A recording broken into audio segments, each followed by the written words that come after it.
Bienvenidos de nuevo a esta Escuela Sabática Viva, donde estamos repasando el Evangelio de Juan. Hoy llegamos a la lección 11, ya estamos muy avanzados, ya queda poquito, y os tengo que decir que me siento muy agradecido de teneros a mi lado porque me estáis enseñando un montón y disfruto mucho descubriendo a Jesús con vosotros. ¿Qué tal ha ido la semana, Erin? Muy bien, también quiero decirte que estoy muy contento aquí de estar con vosotros. Semana tras semana estudiando la palabra de Dios ha sido impactante y sobre todo el tema que toca esta semana, creo que es tremendo. Claudia, ¿tú qué tal? Nos acercamos al final de este año y hay nostalgia, ¿no? Pero estamos más cerca de la segunda llegada de Cristo, Muy así bien. que feliz. ¿Te parece que comencemos con una oración? Por favor. Buen Padre y Dios de la eternidad, estamos reunidos nuevamente porque queremos aprender más de ti y abrir tu palabra para que nos enseñes. Pedimos la presencia del Espíritu, que pueda guiar nuestras mentes y que pueda aclarar todas nuestras dudas y las cosas que se nos hacen a veces difícil de comprender. En nombre de Jesús pedimos todo esto. Amén. Amén. Amén. Esta lección a mí me impresiona porque trae en el escenario también al Espíritu Santo. No sé por qué a la tercera persona de la deidad casi se le olvida o la deja ahí de un rincón. Y creo que ella ha estado presente desde siempre, desde la creación, ha acompañado el trabajo profético, ha acompañado el nacimiento de Cristo. De hecho, Él es partícipe directo del nacimiento de Cristo. Y lo vemos siempre reafirmando y confirmando la obra de Mesías. Y me gusta que versículo 26 del capítulo 14 de Juan, ahí Jesús les dice a los apóstoles, me gustaría leerlo directamente de la Biblia, dice, pero el Consolador, el Espíritu Santo, a quien el Padre enviará en mi nombre, Él os enseñará todas las cosas y os recordará todo lo que os he dicho. Mira la obra tan profunda que tiene el Espíritu Santo. Alguien que está cerca, que conoce todo lo que tú sientes. Cuando hay necesidad de consuelo, cuando hay mucho sufrimiento y cuando hay necesidad de reafirmación, de que te diga, está bien lo que estás haciendo, sigue. Pues mira, el Espíritu Santo cumple con este papel extraordinario y de hecho, creo que todos los que seguimos o creemos en Cristo tenemos que ser dependientes del Espíritu Santo, porque Él es el que representa a Cristo en este momento para todas nuestras vidas. Él es la persona que nos une a Cristo, que nos conduce a Cristo, y veremos cuáles son las funciones en adelante que el Espíritu Santo va a tener con cada ser humano. Pero fíjate que el Espíritu Santo no solo aparece aquí, sino que aparece desde el relato del Génesis. Sí. Desde Génesis del capítulo 1 ya aparece la familia de Dios, me gusta llamarlo así. Sí, qué bueno. Y me llama la atención inclusive desde el versículo 1. Dice, en el principio creó Dios los cielos y la tierra. Cuando estudiamos la palabra Dios en hebreo, sabemos que la palabra que se encuentra ahí es Elohim. Y Elohim, por la terminación en hebrea, es un plural. Y aunque no sepamos hebreo, hay suficientes textos que nos muestran eso. Por ejemplo, en Génesis 1.26, donde dice Dios, hagamos al hombre a nuestra imagen.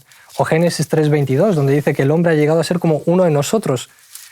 O Génesis 11.7, donde dice, ahora pues descendamos y confundamos allí su lengua. Son textos que muestran un poquito la pluralidad de Dios. Pero lo que más me llama la atención de esta palabra de Elohim es que cuando hacemos como un análisis en el Antiguo Testamento, hay 3 personas que llevan ese título.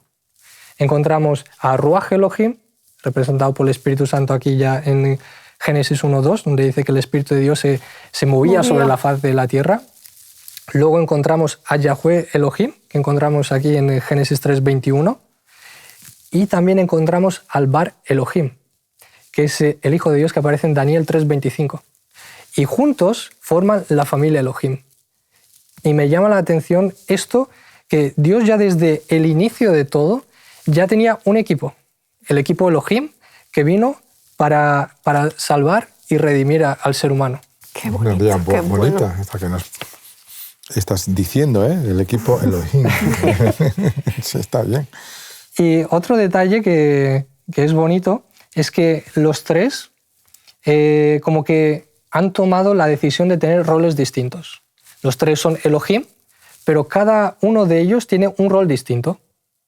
Vemos que los tres estaban envueltos en la creación. Es más, hemos visto como Juan en capítulo 1 dice que en el principio era el Verbo y el Verbo era con Dios y todas las cosas fueron creadas por Él. O sea que desde el inicio ya estaba ahí el Verbo, que era el Hijo, que era, también estaba el Padre, también estaba el Espíritu Santo en la misma creación y juntos, con diferentes roles, manteniendo su misma identidad divina, pero bajo diferentes roles, pues estaban en el plan de salvación. ¿Qué pensáis sobre la identidad de Jesús y el Padre? ¿Cómo se relacionan? Mira, yo creo que la asociación Padre, Hijo y Espíritu Santo, en este caso, como me preguntas, de Jesús y el Padre, nos revela que, sobre todo, ellos crearon al ser humano para que tuviésemos una relación también perfecta con ellos, ¿no? Es decir, ellos quisieron que nosotros tuviésemos la capacidad no solamente de ser libres, pero sino también de crecer junto a ellos y de relacionarnos perfectamente junto a ellos. De hecho, en los primeros versículos del Génesis podemos leer perfectamente cómo Dios se relacionaba directamente con el ser humano, con Adán y con Eva. Cuando tenemos la primera situación en la que esto se rompe, después del pecado, Génesis 3, 7 a 9. Ahí vamos a ver cómo se rompe algo. Sí, 3, 7 a 9, ¿no? Eso es. Entonces se abrieron sus ojos y al darse cuenta que estaban desnudos, cosieron hojas de higuera y se los ciñeron. Entonces oyeron a Dios, el Señor, que se paseaba por el jardín a la brisa del atardecer. Y el hombre y su esposa se escondieron de su presencia entre los árboles del jardín. Pero Dios, el Señor, llamó al hombre y le dijo, ¿dónde estás? Ahí vemos cómo, después del pecado, se rompe, ¿no? Y cuando el hombre le contesta un poco más adelante, le dice que están desnudos, ¿no? Y Dios le dice, ¿cómo sabes tú que estás desnudo? ¿no? Es decir, justamente para restituir la relación que había antes del pecado entre Dios y el hombre, se creó todo el sistema de la salvación, ¿no? La de salvación. Ahí todo está preparado y todo está desarrollándose precisamente para ofrecer esa curación a una relación perfecta de tú a tú que antes teníamos el ser creado hombre con el ser creador Dios, ¿no? Mira, a mí me gusta llamarlo como el gran GPS que Dios que nos ha entregado, el gran plan de salvación que desde la eternidad ha sido pensado por el Padre, por el Hijo y el Espíritu Santo para redimir nuevamente al ser humano Claro, caído. porque esto es precisamente lo que Jesús vino a compartir y a declarar la gloria de Dios para que la relación rota por el pecado pudiera ser restituida, igual que antes.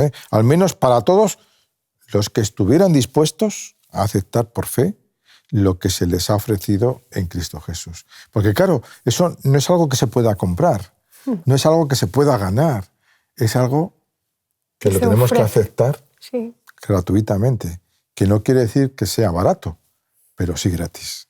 Y eso es un gran regalo que el Señor nos hace, ¿no? Por eso, en Cristo está la vida eterna. Y para obtenerla, solamente nosotros, ¿qué tenemos que hacer? Aceptarla. ¿Y qué implica aceptar a Cristo? Pues simplemente es ponernos a su disposición. Yo no voy a Cristo para discutirle si esto está bien o esto está mal, o esto es así o esto es asado, o esto no me gusta o esto me gusta. Sencillamente yo me acerco a Cristo para rendirme a Él, para que Él pueda modelar mi cabeza, mi mente, mis gustos, todo para que podamos ser nuevas criaturas. Fíjate, hay un texto en Hebreos 1 al 3, que si podéis buscarlo, ¿Sí? es un texto muy precioso que nos habla justamente de esto de lo que estamos estudiando.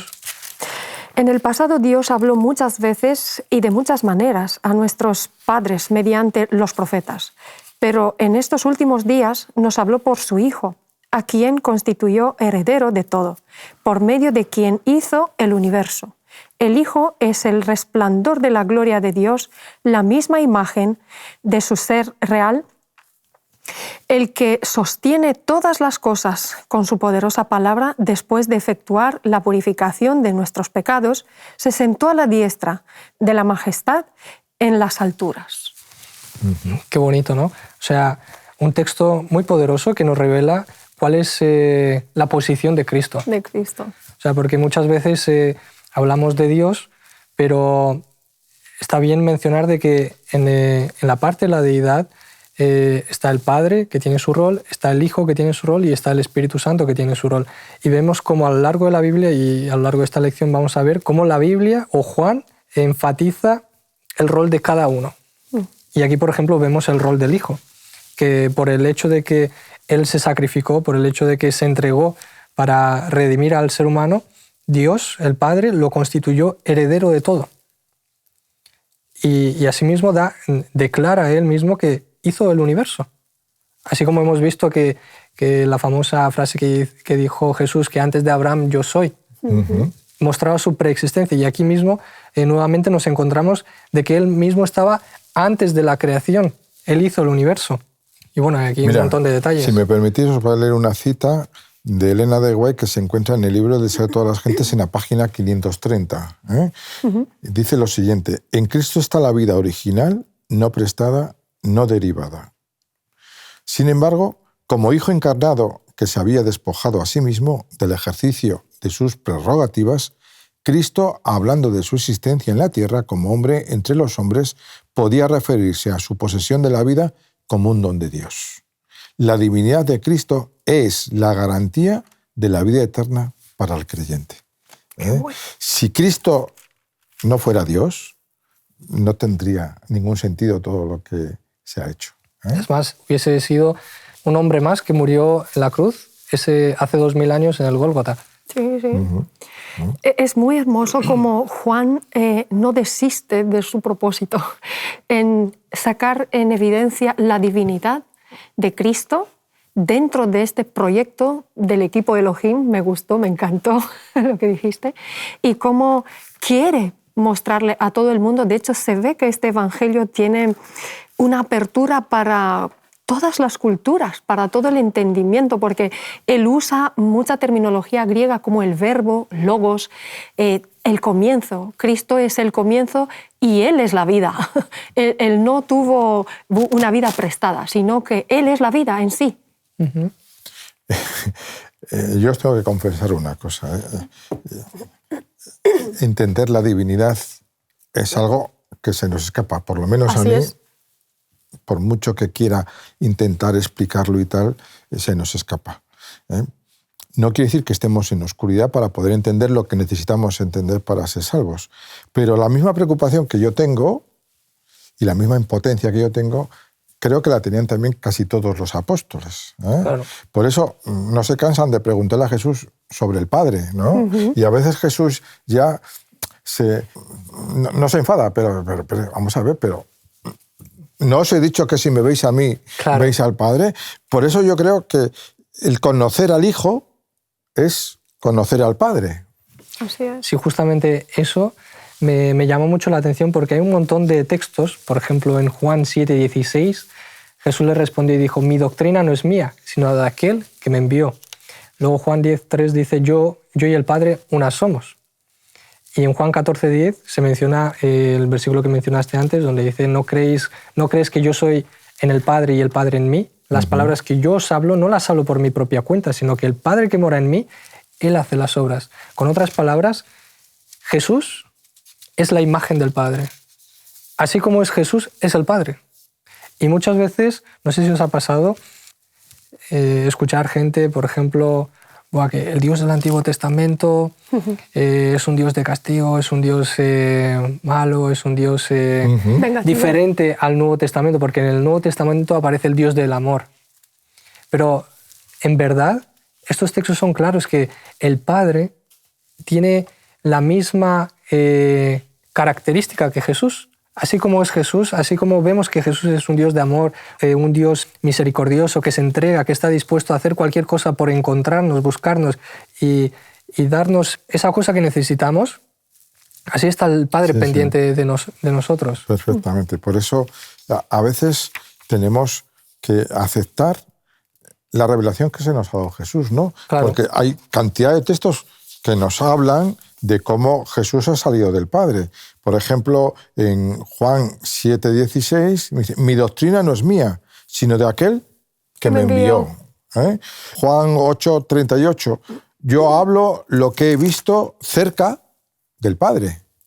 Él hace siempre referencia a que todo lo que él hace, todo lo que él dice, todo lo que de alguna manera sale de su ser, proviene del Padre. Que sepáis que el Padre es así, como os imagináis vosotros. Si a mí me veis haciendo buenas obras, pues mi Padre hace lo mismo. Y yo hago lo que mi Padre me mandó a hacer, con lo cual yo hago estas obras buenas que mi Padre tiene deseo de hacer. Por terminar un poquito con esta parte, Juan 17:3 dice, y esta es la vida eterna, que te conozcan a ti, el único Dios verdadero sí. Y a Jesucristo, a quien has enviado. De alguna manera ahí se resume un poco todo el secreto de la salvación. Y de la vida eterna. Eso es. Y me gusta como al lado del Padre pone también al Hijo. Siempre. O sea, no es que el Padre sea aquí superior al Hijo, sino que los dos son iguales. Y también el Espíritu Santo, porque este es el equipo completo de trabajo. Me gustaría que leésemos unos textos. Está en Juan, el capítulo 1, el versículo 10 y hasta versículo 13. Dice, en el mundo estaba, y aunque el mundo fue hecho por él, el mundo no lo reconoció. Vino a lo que era suyo y los suyos no lo recibieron. Pero a cuanto lo recibieron, les dio el derecho, el poder de ser hijos de Dios, a los que creen en su nombre. Estos no nacieron en forma natural, por voluntad humana o por deseo de hombre, sino que nacieron de Dios. Recordamos que el nacimiento de Cristo se hace con la intervención del Espíritu Santo. María, el Espíritu Santo y el Hijo que aparece, que es el Mesías, que es el que viene a rescatarnos, que es nuestro Redentor y es el que cumple la misión de salvarnos. Pero ¿quién estuvo ahí presente y colaborando directamente desde la creación y hasta final? Y de hecho es el que se ha quedado con nosotros. Hemos visto que grandes prodigios ha hecho con los apóstoles y con todo su pueblo, con todos los que han seguido a Cristo, el Espíritu Santo ha sido capaz de hacerlos hablar en idiomas que no conocían. Pero porque la Escritura, especialmente Juan, está llena de versículos que hablan de la importancia de la acción del Espíritu Santo, ¿no? Por ejemplo, Juan 14:26, el que no naciere del agua y del Espíritu no puede entrar en el reino de los cielos. Juan 15:26, mas el Consolador, el Espíritu Santo, a quien el Padre enviará, en mi nombre, Él os enseñará. Es decir, el papel del Espíritu Santo es un papel protagonista en la dirección y en la salvación del ser humano, ¿no? El último texto que os quiero leer, Juan 16, del 7 al 11, pero cuando venga el Consolador a que yo os envié del Padre, el Espíritu de verdad, el cual procede del Padre, y así sucesivamente, ¿verdad? Y estos son los testimonios que en esto habla Jesús, pero vemos que también los profetas. El Juan el Bautista dice, yo bautizo con agua, pero el que viene detrás de mí es el primero, yo no soy digno de desatar sus sandalias, y dice, y él bautizará con el Espíritu. Entonces vemos que tiene testimonios, que el Espíritu Santo está presente tanto por boca de personas, de seres humanos, como por las mismas palabras de Jesucristo. Así que el Espíritu Santo es esta persona de la divinidad que nos acompaña, que es omnipresente, que está con cada uno de nosotros y que nos puede guiar a cada uno de nosotros y puede hacer esta obra de transformación. Aunque sea un poco larga, me gustaría leeros esta cita de Elena de White que se encuentra en El deseo de todas las gentes en la página 671. No tiene desperdicio. Al describir a sus discípulos la obra del Espíritu Santo, Jesús trató de inspirarles la alegría y la esperanza que inspiraban su propio corazón. Se regocijaba por la abundante ayuda que había proporcionado a su iglesia. El Espíritu Santo era el más elevado de todos los dones que podía solicitar a su Padre para la exaltación de su pueblo. El Espíritu debía ser dado como agente generador y sin él el sacrificio de Cristo no habría servido de nada. El poder del mal se había ido fortaleciendo durante siglos y la sumisión de los hombres a este cautiverio satánico era asombrosa. El pecado podía ser resistido y vencido solo mediante la poderosa agencia de la tercera persona de la divinidad, que vendría sin energía modificada, sino en la plenitud del poder divino. Qué bonito. Creo que Elena de White lo declara de una forma portentosa. Es decir, fijaos que llega a decir que sin el Espíritu la muerte de Cristo quizá no hubiera servido para nada. Claro. ¿Por qué? Porque es el que nos convence, ¿no? Por eso, cuando hablamos de Dios, hablamos de un equipo, el equipo Elohim. Me ha gustado, ¿eh? Es la primera vez que lo he oído, ¿eh? El equipo Elohim. Estamos hablando de un Dios que solo piensa en rescatarnos, en recuperar la relación que tenía antes del pecado. Y hasta que no lo consiga, el Espíritu Santo quedará con nosotros aquí para ayudarnos. Pero fíjate que también hay otra cita que se encuentra en Hechos de los Apóstoles, página 42, que muchas veces cuando hablamos del Espíritu Santo, a ver, al Hijo nos lo imaginamos, al Padre pues también, un poquito, aunque nunca lo hemos visto, nos imaginamos un Padre ahí. Pero al Espíritu Santo muchas veces es malinterpretado. Y hay una cita de Ellen White que ella es muy sabia, como se nota que era inspirada por Dios. Dice, la naturaleza del Espíritu Santo es un misterio. Los hombres no pueden explicarla, porque el Señor no se la ha revelado. Los hombres de conceptos fantásticos pueden reunir pasajes de las Escrituras y darles interpretación humana, pero la aceptación de esos conceptos no fortalecerá a la Iglesia. En cuanto a estos misterios demasiado profundos para el entendimiento humano, el silencio es oro. Es que creo que se puede decir más alto, pero no más claro. Claro. Esa es la verdad, ¿eh?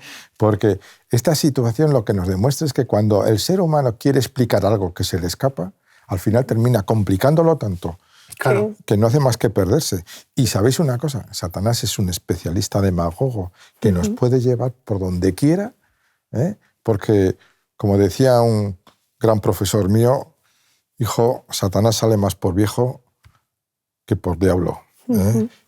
Lleva 6.000 años trabajando con nosotros. Sí. Y sabe cómo envolvernos. Yo quería hacer también un poco de referencia al trabajo del Espíritu Santo. Él nos convence de pecado, de justicia y de juicio. Este es el trabajo principal porque esto es lo que nos dijo Cristo, que va a hacer el Consolador, ¿no? Y después nos da el privilegio, después de habernos convencido del pecado, de que tenemos un Salvador. Nos da el privilegio de poder ir en oración. No sé si vosotros alguna vez habéis pensado que podéis ser amigos de un presidente, de un gobierno, y que puedas tener la oportunidad de levantar el teléfono y hola, ¿qué tal estás, amigo? Con un presidente, pues esta es la oración. El Espíritu Santo nos hace esta posible conexión con el presidente supremo de todo universo, que es Dios. Es impresionante el trabajo que Él nos hace y es una pena que desperdiciemos esta oportunidad. Fíjate una cosa, me gustaría no terminar sin mencionar este versículo. En Romanos 8:26, estás hablando del Espíritu Santo, dice, de igual manera, el Espíritu nos ayuda en nuestra debilidad, pues que hemos de pedir como conviene no lo sabemos, pero el Espíritu mismo intercede por nosotros con gemidos indecibles, porque no sabemos cómo orar, no sabemos qué pedir. Entonces, Él intercede por nosotros. Y cuando estudiamos la familia Elohim, que ya la mencionamos, vemos, por ejemplo, que en el plan de salvación el Espíritu Santo nos lleva a Cristo y Cristo nos lleva al Padre. Y qué bonito como entre los tres trabajan en equipo y juntos, formando la familia Elohim, nos llevan a la salvación. Sí. Impresionante. Es un trabajo de equipo, ¿verdad?